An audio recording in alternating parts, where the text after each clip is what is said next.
when you see the finger, you know. Okay, Yeah. here we go.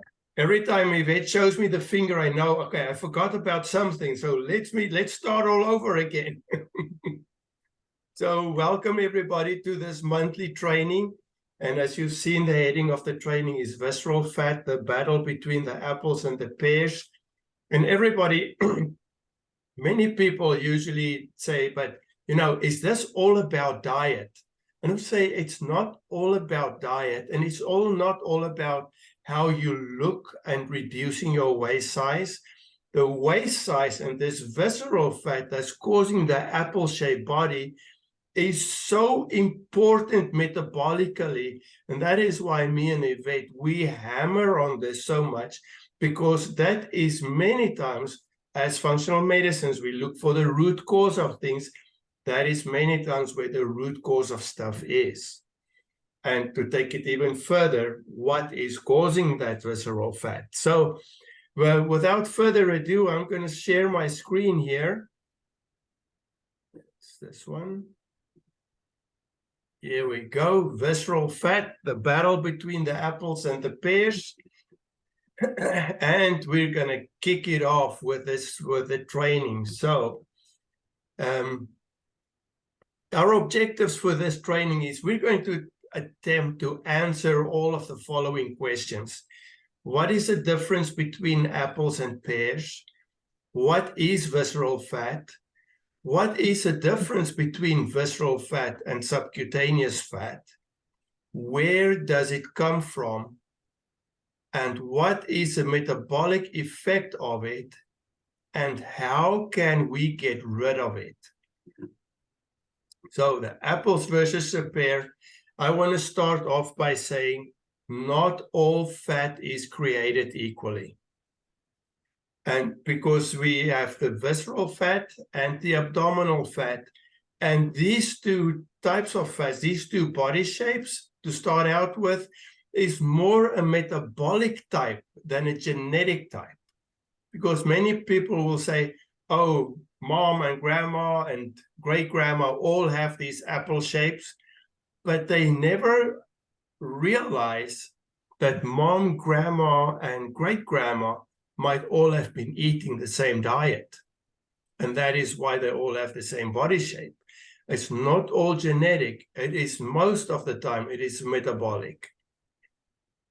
The apple shapes is what we determine usually where the weight is carried above the midline, which some people would refer to big belly fat. And if you want to be very medically accurate, it is visceral fat. The pear shapes is where the weight is usually carried below the midline.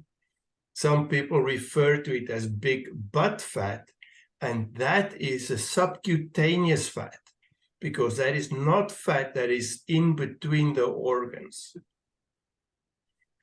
Again, apples versus a pear, the visceral fat is usually behind the abdominal wall, in between the organs. And the subcutaneous fat is right under the skin. In many cultures in past times, the subcutaneous fat was often seen as a thing of beauty, especially for women. It gives them a much softer appeal, a much softer look. The two types of fat are metabolically very different. The subcutaneous fat is purely for energy storage. For another function can be for insulation against extreme temperature excursions, and some protection as well. Where visceral fat is very metabolically active and secrete several chemical messengers that can be detrimental to our health. We usually measure waist circumference as one of the key elements to determine if this is part of a metabolic syndrome. So for men, we want the waist circumference to be less than 40 inches. For women, we want that waist circumference to be less than 35 inches. A much better evaluator of the waist circumference, whereas it pertains to metabolic syndrome, is the waist to hip ratio. If you measure the waist, it's usually between the pelvic cleft and the bottom rib, the 12th rib, right in the middle of that. So, because if you tell some people, measure it across your navel, not everybody's navel is at the right place. Because I've seen some people in the pharmacy where they've got so much excess abdominal fat that the skin has stretched and the navel is not where it's supposed to be anymore. The hips, you measure the hips across the largest part of the buttocks or across the hip bones. For men, you want that ratio to be 0.9 or less, and for women, you want that ratio to be 0.7 or less. So I see it says belly button for Americans. Well, some like I said, some people's belly buttons is not in the place where it's supposed to be. Okay, why do we care about visceral fat? Why do we, me and Yvette, care about reducing waist size so much? This is the dangerous fat. Men with normal weight, with increased waist circumference, are usually twice as likely to die than normal. Women with a normal body weight and increased waist circumference is 32% more likely to die than normal. It's huge. And that is just one of the 5 metrics of metabolic syndrome. That is why we so want to focus on this, because it is not about aesthetics. It's not all about how you look. It is a lot about how your health outcomes is going to be. This is also a fat that cannot be liposucked. If you look on the outside, the subcutaneous fat, that is a fat that you can easily stick a probe in and suck that out. But the visceral fat, you stand such a big danger in sucking up the organs, sucking up the intestine. That is extremely dangerous, and it is totally contraindicated. There's something they just don't do. Visceral fat promotes the hardening of arteries. It promotes insulin resistance and diabetes. It's a huge contributor to overall inflammation, and it also adds pressure to your intestines and internal organs. Because if you look, this fat is behind the abdominal wall. It really cannot expand that much. So the more that fat expands, the more it impinges the organs and the intestine. So how does it happen that we get this visceral fat? Mostly from what we eat. There are other factors too, but mostly from what we eat and drink. Stress is a big contributor. As you've all seen these commercials on TV about the cortisol, where they say a big belly might not be your fault, it can be the stress. Absolutely. Stress produces high levels of cortisol. Cortisol increases the levels of insulin. Insulin increases these fat cells to grow out of proportion. Inactivity. Inactivity, I want to personally say, is a minor contributor, but it does contribute. Hormones. Come back to cortisol. Hormones that are out of balance can cause the cortisol to increase, can cause the insulin to increase. If your hormones are out of whack, most of the time you eat and you crave the wrong things to eat. So where does it come from? Carbohydrate-rich food. People who eat a diet with a high amount of carbohydrates usually overload the liver. And the carbohydrate, Yvette has said it before, there is no such thing as an essential carbohydrate. There is no specific carbohydrate that your body can't make, that it needs to live. If there is a carbohydrate that your body needs, it will make it from other sources. Like we said, you overload your liver with all this high amount of carbohydrate-rich food. The liver is the body's detoxifier. Many people who eat a standard American diet eat a lot of toxins in with that diet. Anything that comes, what we said, discussed in our reset program, anything that comes packaged or canned mostly have all these toxins in it, in the forms of pesticide, herbicide, and also preservatives. And some of those preservatives, even if you think it's just such a small amount, because your body don't know what to do with it, it needs to protect you from it. And that is when it stores it, encapsulates it in a fat cell, and it stores it in your body, and it can remain there for years to come. Fructose, high fructose corn syrup, fruit juices, even if you organically make your own, the fructose is way more available with this, which can cause your liver to metabolize it as in exactly the same way as alcohol.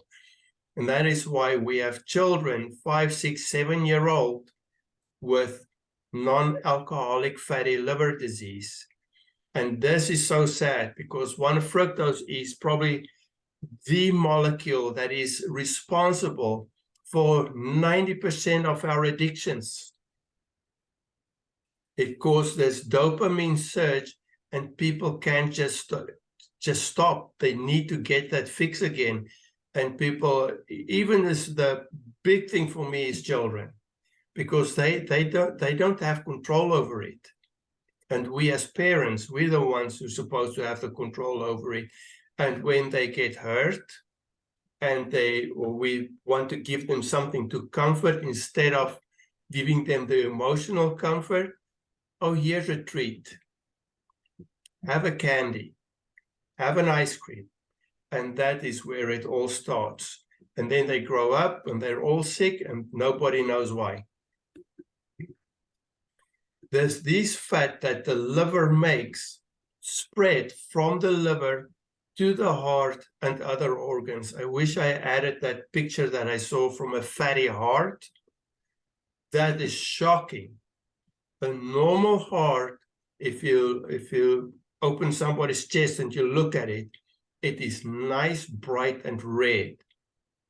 This heart is yellow because of the fat infiltrations in the heart, and it's obviously a very sick person who has a heart like that.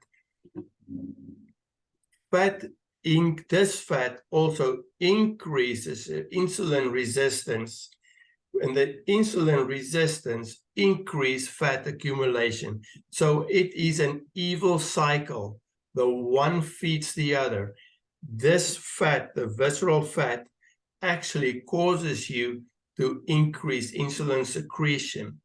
The increased insulin secretion causes insulin resistance, which again causes more insulin secretion, and the insulin causes more fat to accumulate. So why is this fat so dangerous? If you see my picture here on the left, that's the best picture I could find for inflammation. Because like me and Yvette said, what is the 2 evil sisters for all disease, or most disease? Inflammation and oxidation. And this fat causes all these chemical messages that is so pro-inflammatory, resistant, TNF-alpha, IL-6, all those, and there's so many more. These are just a few, but they're all pro-inflammatory. And one of the big things that happen with these fat cells, they can only grow so much, and because they get impinged themselves because of the fat accumulation, it's like blowing a balloon. If you keep on blowing the balloon, when it gets to its end point and you give it one more blow, that the balloon pops. Now that fat cell starts to die, and once it dies, these inflammatory messengers get increased dramatically. And the people say, I don't know why my joints hurt. You've got so much inflammation in your body, and your body can't handle it anymore. Chronic inflammation causes all types of chronic disease. So this is usually where all the chronic inflammatory diseases. Think about anything that ends with an itis, arthritis, for instance, anything that ends with an itis. Usually colitis is inflammatory in nature.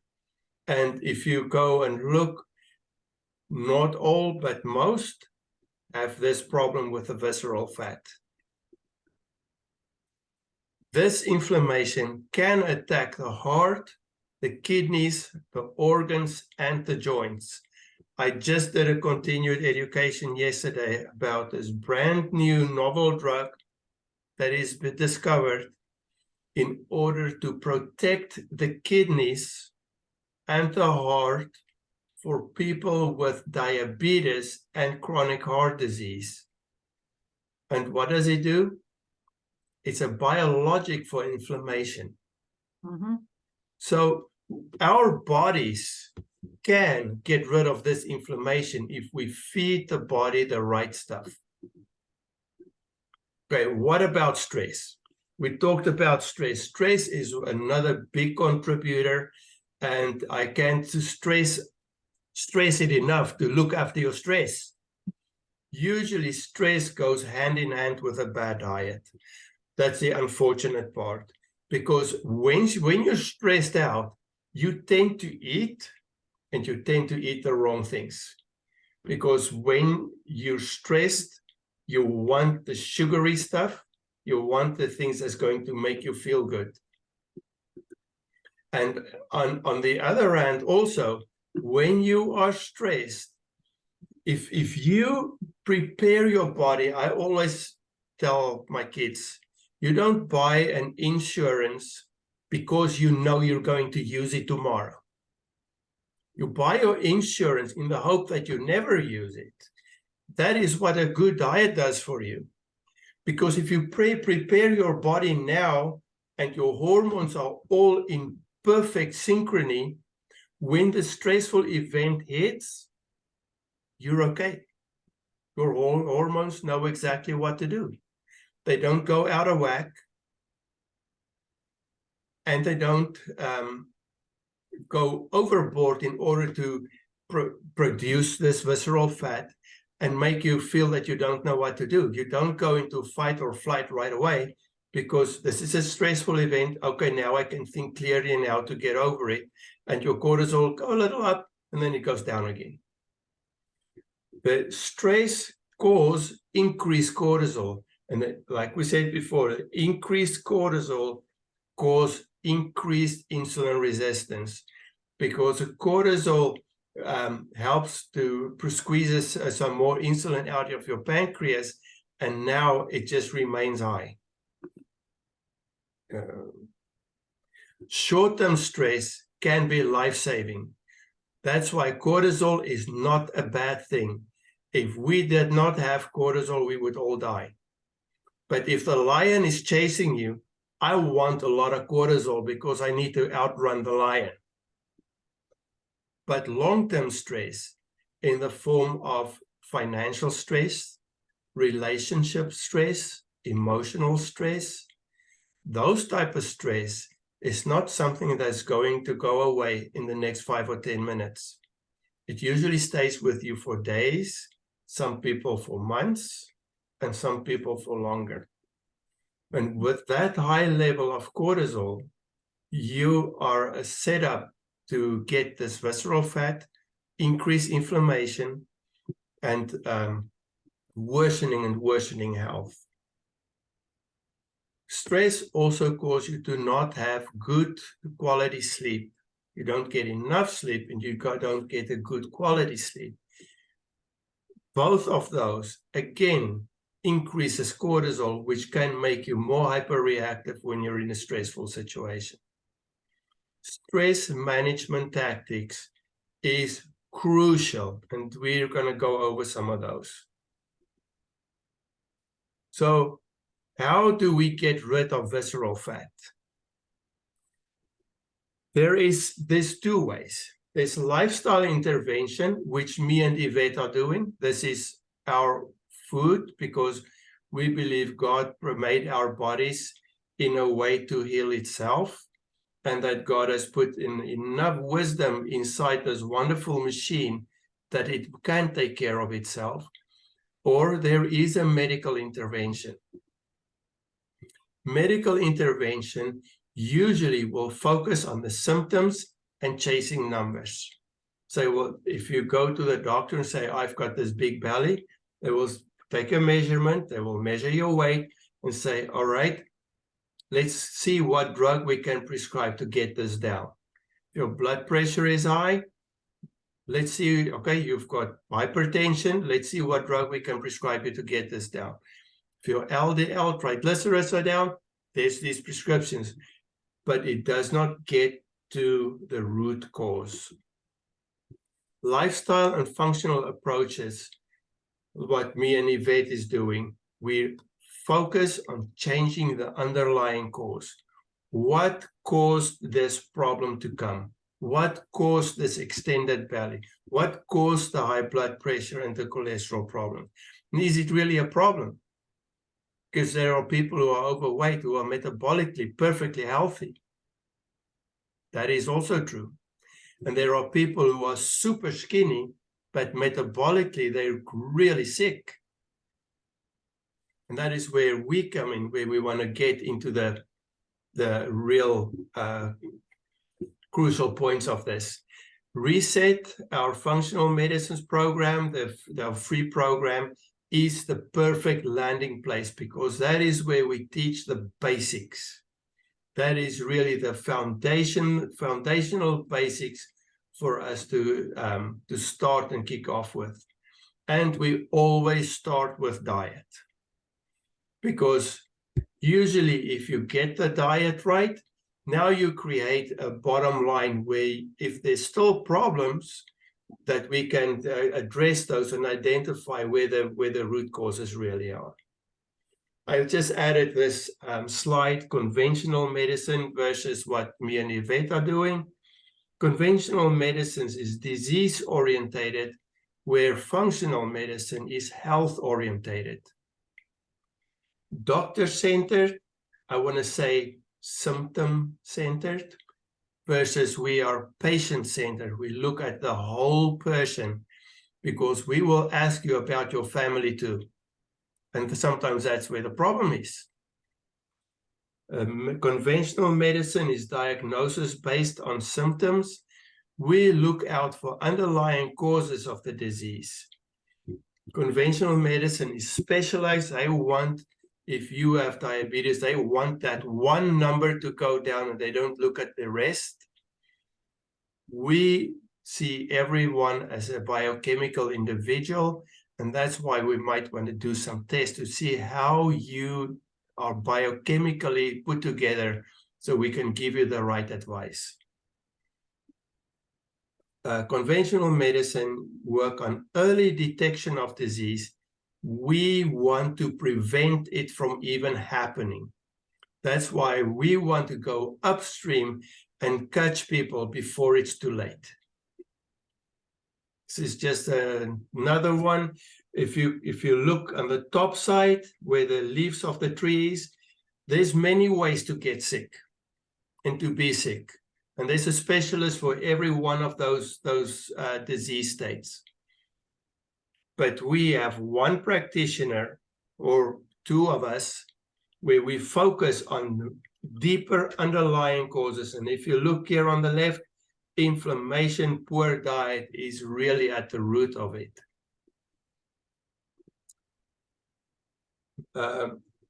So, okay, to get back on how to get rid of these type of things. Yeah, Yvette says we look at the entire person, body, mind, and soul, and that is so true. That is absolutely what we're here for. We start off with, we mentioned intermittent fasting, where we decrease the benefits of intermittent fasting. You decrease insulin resistance by not eating 5-6 meals a day. You give time for the liver to recuperate, to get rid of the stored up liver fat. And what intermittent fasting also do, past 16, 17 hours, you get to a point of autophagy. And autophagy is just a fancy word where that describes your body cleaning up. It gets rid of old cell debris, broken down cell nucleus and cell membranes, and it recycles it. It's a perfect, brilliant recycling mechanism to put those amino acids and fatty acids back to work so that they can do the right thing in your body. Keto or carnivore diets is no or very little carbohydrates and absolutely no added sugar or fructose. It only provides you with the essential building blocks to rebuild your body back stronger and healthier. And by the way, we have the carnivore challenge coming up, and I'm so excited for that. That is going to be absolutely life-changing. I have to put in a free commercial here. I'm so sorry. I'm just so excited about it. We're going to walk you through week by week. We're going to do it with you, step by step, and it's going to be really phenomenal. Now, if you want to supercharge your metabolism, you do a combination of these. If you do a keto carnivore diet, there is a real good chance you're not going to want to eat 3 meals a day, because your body is going to have enough energy to last you past a certain mealtime period. Quick thing about stress reduction techniques. I want to focus what we talked about in our Wellness Wednesdays was deep breathing exercises. For instance, box breathing. Breathe in for a slow 4 counts, hold for 4 counts, out for 4 counts, hold for 4 counts. That is a breathing exercise that stimulates the vagus nerve and really slows down your nervous system in order to get your cortisol down. Meditation, mindfulness meditation or guided meditation is another form of stress reduction. And you don't have to, there are these people who do half an hour meditations a day. Start with 2 minutes. I usually can't focus that long, so my meditation is probably about between 2 and 5 minutes, but it really helps to slow you down and get you back to your senses. Physical exercise. It can be to treat a stress, but it can also be brilliant in preventing stressful events. I always tell my people, I go to the gym in the mornings so that I don't have to kill them when I get to work. And Yvette mentioned a good thing here in the chat, and I want everybody to encourage everybody to take part in the chat. She said, meditate on God's word and focus on a verse and keep that thought. That is brilliant. Trust in the Lord with all your heart and lead not on your own understanding. That is so true. Another thing that I discovered is progressive muscle relaxation. You tense a muscle group and relax it. it has been proven to, if you do like a repetitive muscle, tense it up and relax it again, it brings your cortisol up. But when you relax, it brings it a little lower than baseline. So it tense those muscles up, goes up again, relax it, and it goes again a little lower than baseline. That's a brilliant thing in order to get your cortisol down and to get your stress under control. Journaling, that's another good way to get rid of stress. And social support is big. Sometimes you just need to talk to someone. And if you don't have someone to talk to, me and Yvette, our links to schedule a call with us is pinned in the group. Schedule the call. We'll talk to you. And you just, even if you just want to tell it, you know what, my day today really sucked. It's okay. That's why we're here. Time managing and self-care. Self-care is so important, and I believe time management can really get your stress under control too, because now you don't have to stress because you're going to run out of time. So how functional medicine can help? Waist size and visceral fat is a metric of metabolic syndrome. We consider this a serious intervention. So if that is something that you struggle with, if you have this intestinal fat, or even if you're not fat, but your doctor told you that you have fatty liver, that is something that you need to address, because that is something that you can stop from progressing to more serious conditions like a chronic heart condition or a chronic inflammatory condition. There is not a one size fits all. And that is what we do in functional medicine. We look at you as an individual, and we approach you as an individual, and we will design a plan that will perfectly fit you. We dig down to the root cause of the issue. We're not in the business to just put a Band-Aid on your boo-boo. That's not what we do. What we do is we want to look at what is the cause of the problem and what is the course of action to get rid of it.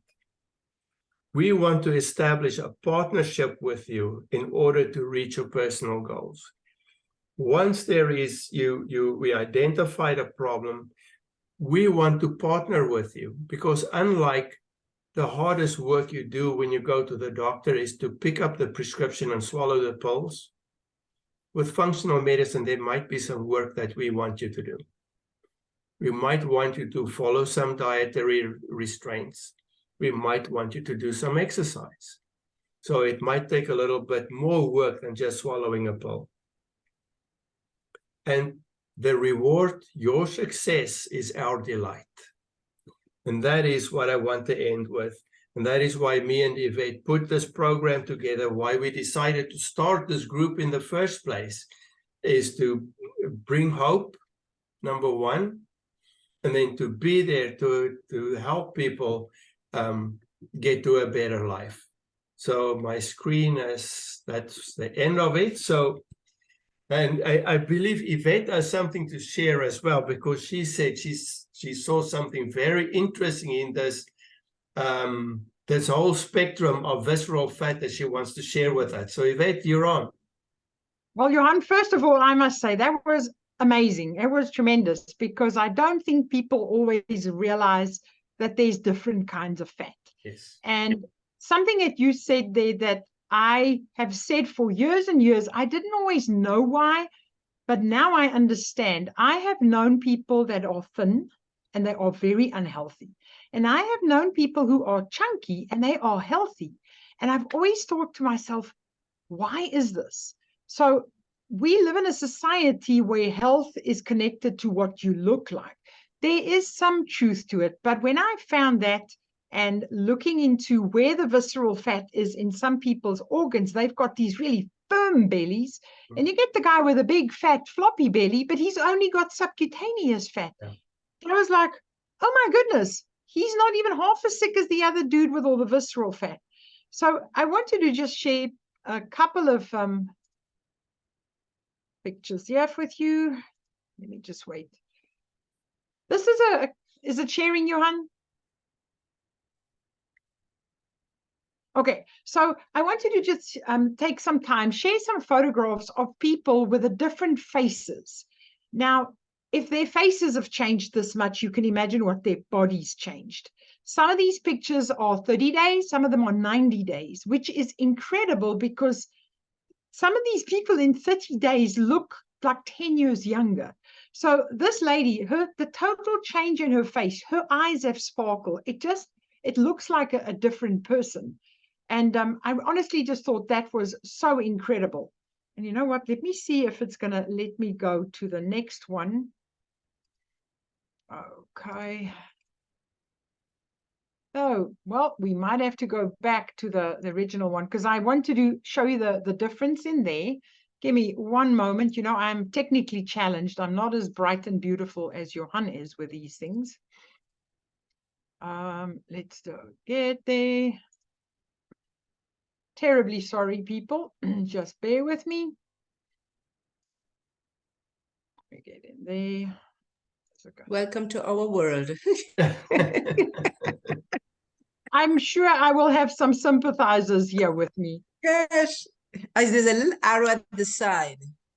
Okay, I wonder if it's going to take No, me the one right. Okay, down, there I down, tried. the Okay, other one. so Johan, I went and I That's added the this one. in for you. That is the one. Wow. The important thing there is what Johan was explaining, that fat that doesn't have anywhere to go and it can't really be used as energy. It's like an organ by itself. It's got a brain of itself. It sits next to this guy's heart. And no wonder it doesn't work. We have a gentleman here that I found. Look at the dates. This is from December 2018 to April 2019. And this is the section, the midriff section there, where you can see the visceral fat in the person's body has really changed. This youngster, look at the face difference. This is two different people. Then we have another one here. This was a 90-day challenge. And if I'm not mistaken, this guy didn't really work out. So he had those abs. You can see he had a very bloated, that distended stomach. So that means he had the visceral fat. He didn't have the flabby fat on the outside. He had all the visceral fat that was in amongst his organs. And this lady, look at that. I think she looked 10 years younger. Wow. Wow.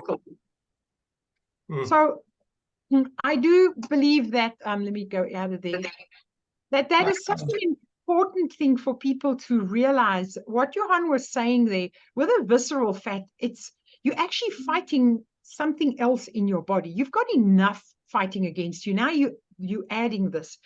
And one of the studies and the talks that I've listened to from a doctor was saying, and we talk about this in Reset, we speak about it, but I don't think this sinks in enough for people.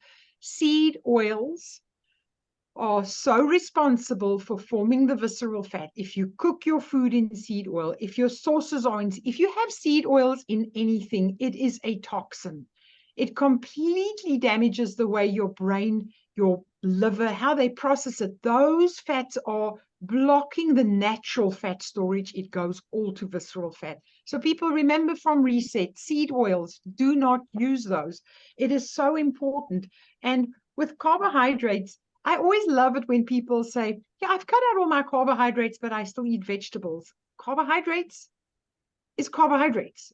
If it's got a glucose molecule, it's a glucose molecule. Yes, there are worse ones, the processed foods, the box foods. Like Johan said, if it's made in a plant and it's in a box, that is a no-no. So it is so important to reiterate those things, stress them over and over. That is how we got here.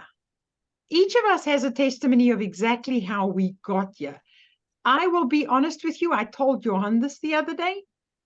From when I started, I looked at when I went low carb to carnivore, Now you have to realize I'm 6'1", so my waist circumference for a normal woman doesn't always go in the same parameters.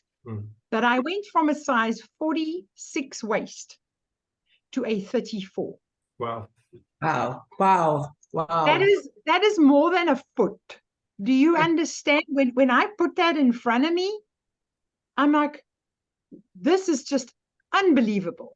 So for people to understand, and then this is one thing I find interesting. When you explain there about the inflammation, when you have this fat gives off all these different, for a lack of a better word, reactions in your body, inflammation being one. I have heard of so many people that'll say, you know, my vertebra is bone on bone, my knees are bone on bone, this is skew, that is skew. They cut out the carbohydrates, they get rid of the visceral fat, and all of a sudden that pain goes away. Now, my question is, did the structural problem go away? No. Yeah. The structure is still there. I have double scoliosis in my back. I have vertebrae that push against each other. If I as much as eat a little bit wrong, the pain comes back. If I don't stay on track, the visceral fat sends those signals and it's inflammation. Why do we have so much autoimmune disease? Because everybody is walking around with a big belly. So these things are literally common sense.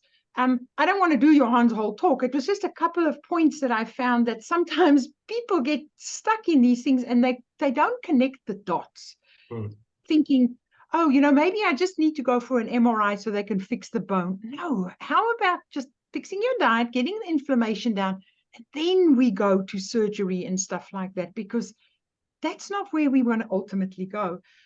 And one of the things I found very interesting with the jet lag that we've had now, when you were speaking about autophagy, most of the people that's gone through reset is aware of when you and I speak about the Chinese body clock, when the body resets and things like that. And one thing that is very interesting is when you travel 8 hours here, 10 hours there, 12 hours back, and you go the different time zones. I don't know if you've experienced this, but now my husband, myself, and my son just came back. And we all felt like our guts were in turmoil. It didn't know if it was noon, midnight, 1 o'clock, 3 o'clock. It took a good 72 hours before I didn't have to get up in the middle of the night to go to the bathroom, or I wasn't hungry 3 o'clock in the morning. Wow. That is really an extreme example for people to see how incredible the body works. If you give it the time to recover, if you eat at the right time, if you spread that intermittent fasting, it gets better because it can get rid of the debris and stuff. Yeah. And then one of the things I really enjoyed what you said, Johan, with the tension relaxing. Calf raises, when you sit at your desk or when you stand at the pharmacy or when you just visit friends, if you sit and you just tighten your calves, or like I'm standing now, I can do calf raises. That is one of our most powerful muscles. It causes a lot of energy to be needed there. The mitochondria needs a lot. That is a very big stress reliever. First of all, if somebody is annoying you and causing you a lot of stress, when you do calf raises, believe me, they start to burn so much, you don't really care about this person. So it helps you with energy and it helps you to cope with stress situations. I believe that this is something that is honestly causing health diseases and sicknesses more so than what we actually realize. I think 10 years from now, Johan, I think we are way ahead of the curve. I think so. I think so too. Yep. We are going to be, you know, people are going to be thanking us for saving them, their families, their children, because we are looking ahead. Yes, we are all getting old. Yes, we're all going to die. But how do you want to live your life? And that is the question. Again, I want to just reiterate what Johan said. We are always there. We never say one size fits all because everybody comes from a different background. We've all dealt with different health issues. But we can all start on common ground, move forward, and see how we can get you better. So, Johan, I hope I didn't overshare there because I found it so incredible. No, absolutely, Yvette. That's why what makes us good partners. because we the one fell on the other one. So I really appreciate all your input. And I just want to tell everybody that's been on this call and who might be listening to the recording, tell your friends. Tell your friends if you got any value from this, and tell them to get a membership so we can, because we want this monthly trainings to provide exceptional value to you. And if you feel at any point that you want us to touch on a specific subject, please let us know, because we just go by what we think is important, but something might be important or interesting for someone else, and we'll never know unless somebody tells us. Johan, can we give an opening here if anybody wants to share anything? Absolutely. And victory? Yes, I know I Barbara, want to share. You want to. Yes, I want to. Barbara. I am so I am excited. Both of you look fabulous. I mean, Thank you. I have seen Yvette last year, and God, what a whole makeover. And Johan, we have met prior to that, because I haven't seen you, because Yvette and I were in the Dominican Republic, and I could see it on the face how, as presenters, you walk in the talk. That's what it is, right? So you can see whatever you are telling us. We see the picture. Sometimes, we could be a presenter and, going through that, and you're just doing. So that to me is very inspirational. And I want to touch on one thing that you said, because I talking to a father who's overseas, and his daughter is 18 years old, and she's 290 pounds. 290, and I think she's 5'7" or 5'8". Anyhow, he wants to do liposuction, want to send her to the Dominican Republic. So when I saw what you said here, so I am texting him. I know he's overseas, international, in some conference, etc., to tell him, just talk to me before you do anything, because I've spoken to him before.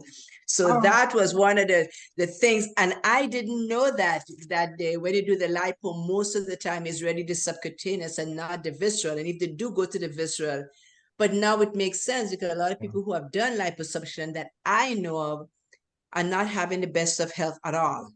They're struggling, and they look sicker than they were before. Honestly. I had a friend once who went for liposuction many years ago, and she nearly died. I wasn't well versed in the subject. She was fairly young, in her 20s, family very wealthy, and she went that route, and she nearly died. She has tremendous health issues ever since then. Because if you can think about it, what Johan was explaining, the subcutaneous fat is literally stored energy. That person they honestly need to cut their diet, eat less carbs. And I hate to say exercise more, eat less. I hate saying that, but they need to stop the continuous eating. But the visceral fat, you cannot take that away. So even if you remove all that person's subcutaneous fat, they're still not healthy. Nothing's changed. Yeah. And as a matter of fact, serious issues. They can actually get sicker, because that subcutaneous fat for many people is protective. Yep. Because it does not secrete all the same inflammatory chemicals as a visceral fat. And because it's protective, now you suck all of that out. Now they're unprotected. And they get the inflammation in a double whammy. Barbara, I was listening to a doctor just recently that he's not too fully on going full protein based and everything, but he saw his own body scans and he saw very high visceral fat. And he was willing to make one change. He was willing to stop processed carbs. He stopped the processed carbs for a month, 2 months, went for the scan, and he saw, his visceral fat has dropped. This is great. So he went back to eating the processed carbs. He went back, and it had actually gotten worse. Wow. So it is such an easy fix. So even for a person like that, to have a conversation with a dad, put them in contact with us, because we do international times. The whole thing, Zoom is all over. but beg them to please do not do that to their child. Yes. I mean, I text him. I said, please just hold off, Yeah. you know? And the next one is that for me, when you talked about Johan and I were in initial consultation, I told you I having the not loose stool, but enough for me to talk about it. And I was having that little discomfort on the left side. So of course I diagnosed myself and I figured it was the liver, right? So what I did, I pulled back on the carbs again because I was doing really well, but of course I went home and stuff happened. But I picked up on the vegetables. So I was telling Johan, oh my gosh, I went to the farm. It was not from the grocery store, it was the farm. I know the guy, etc. So when he told me about it, just the same with carbohydrates. So I literally dumped it. I honestly dumped it.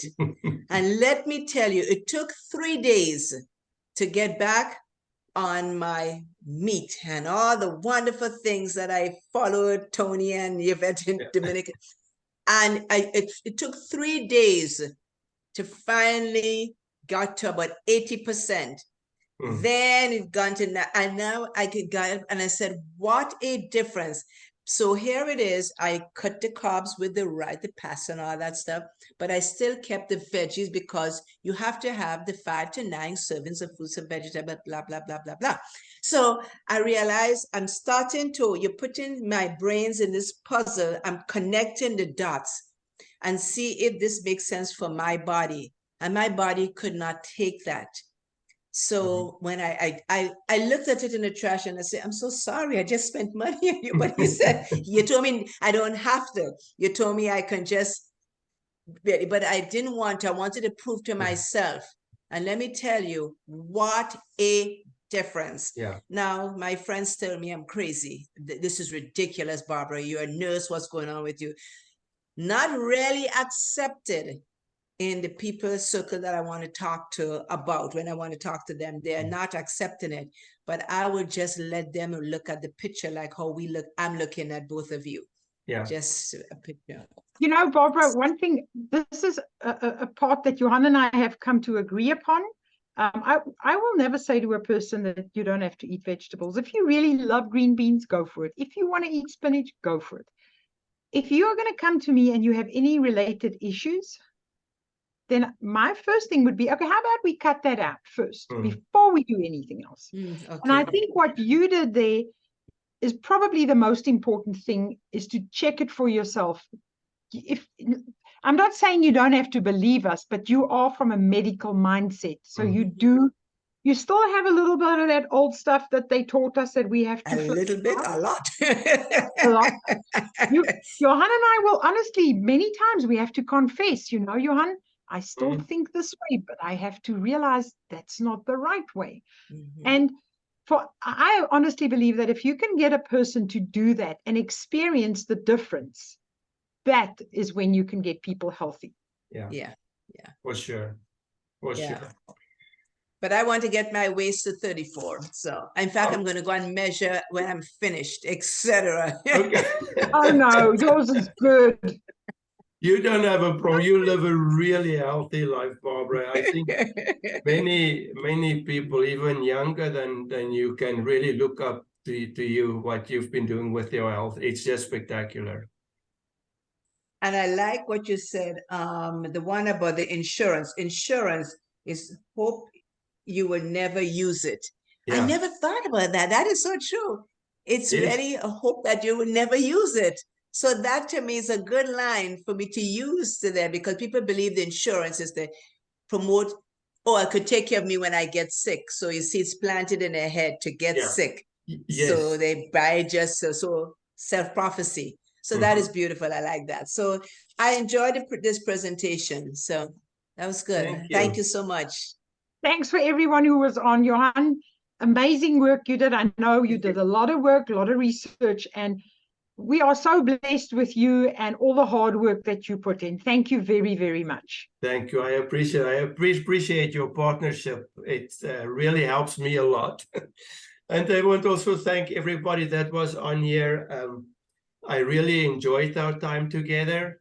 And, you know, I want to say, if you watch this and you know, maybe we can do a recap in our Impact Health group, Yvette. What do you say? And then Yes. we can ask Barbara and Ella to just comment and say if they found this valuable and if it's worth having a membership.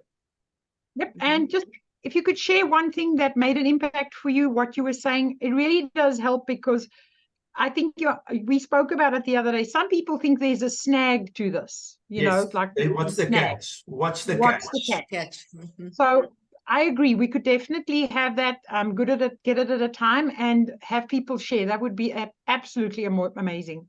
That would be. And you have that every Thursday, right? Is it Thursday? That we have on Tuesday? Tuesday. Tuesday we have Tuesday night, Tuesday training at 7 p.m. on the Facebook group. Right. And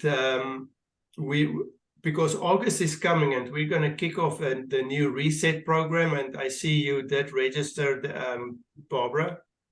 Yes, and then I looked at a schedule I have. When I looked at it, it's Thursday, but it's 4 p.m. West Coast time, right? Yes. Well, okay. 4 p.m. West Coast. Are you doing it? No, East 4 Coast. p.m.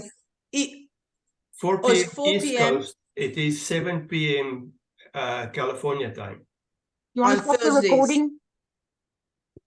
Yeah, and we will do recordings. So if you cannot make one, I usually send out a recap email with a link to the recording.